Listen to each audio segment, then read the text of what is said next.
If you're lucky enough to have enough blueberries to go past the fresh stage, you need to choose which method you wish to preserve them with. There are a lot of alternatives. They can either be frozen, canned, you can make jam or preserves from them.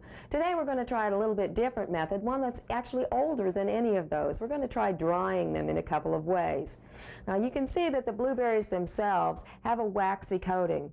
Now in order for them to dry fairly quickly, we want to get as much of this waxy coating off. Now this really is something that you can do to speed the drying process. If you don't do it, your berries will dry. You'll be very successful in all probability, but it will take longer, and as a result of the lengthening of the drying process, you'll get a little bit lower quality of dried blueberry, and you'll also have less nutrition in those dried blueberries. So we want to remove this, and in the process of doing that, we also want to crack the skins a little bit, which will give us a way to get some extra moisture out. Now all we're going to do that is to put them in some boiling water or some really hot water, and we'll do just a few here today. And we'll let them sit in the hot water for about 30 seconds. And we're going to assume that that amount of time has passed today, and then we'll drain them well. And you can see the difference in the color that we've got already between those that we have done freshly and those that that have not been blanched and those that have. We get much of that waxiness off here and a lot of difference in the color itself. Now these then need to be spread out on a dehydrator. You could do this in the sun. It will take substantially longer in the sun, however, because you'll be interrupted by night, and this year it looks like you'll probably be interrupted by rain at some point in time also. They can be close together, but preferably not touching. These are on a dehydrator tray. They're on a screen. You may want to, if you have it at home and they're very, very moist, you may want to also treat the screen with some kind of vegetable spray, and that will keep them from sticking. We want to put these in a dehydrator at about 140 degrees for the first 2 hours, and then lower the temperature to about 130. This works really well in the dehydrator because you have control. Now what you have here is you can see what we've got if we do them with the two different processes. These are the blueberries that we've dried blanching them. There's not a lot of difference in appearance between those that I dried without blanching. These took about 3 hours less to dry than those over here, so we've got less exposure to heat and so on, and these will be a little bit better flavor, better nutrition as well. As far as using them, or telling when they're dry, you need to check them to see when there's no longer any moisture present. You may want to squeeze them. They need to be leathery, not hard.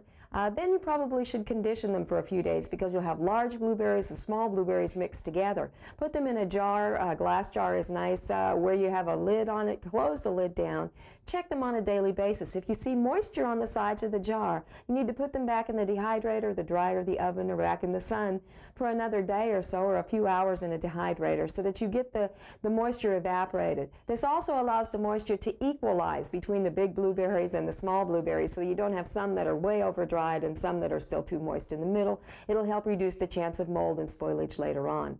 If you've done them outside, you should pasteurize them. Otherwise, you're probably going to find bugs hatching out later on, simply because the eggs that have been deposited by bugs as the berries were drying.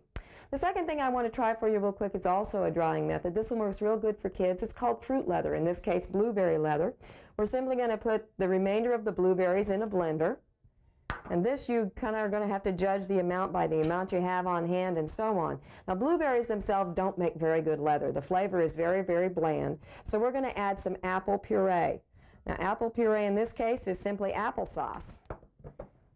And then to make it sweet enough, we're going to add a little bit of corn syrup. The amount of corn syrup you add is going to be dependent on your own taste. If you like it without corn syrup, that's fine. Don't use granulated sugar, however, because it's apt to crystallize on you later and cause the leather to spoil. We're going to blend these well enough to just get them blended. If you use fresh apples, I would blend them separately, blend the blueberries separately, and then combine them. But since our apples are already pureed, we'll go ahead.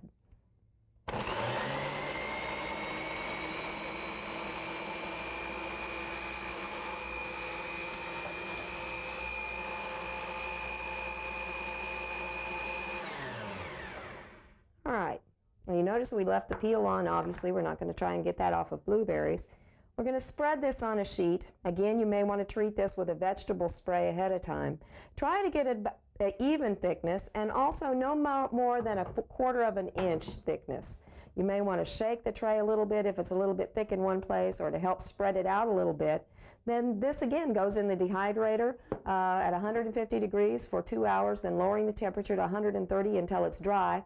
It works very well in the oven, so if you don't have a dehydrator, this is one that you can start with drying. Spreading it on a cookie sheet will work real well. Again, treating it with the vegetable spray, otherwise it may stick for you.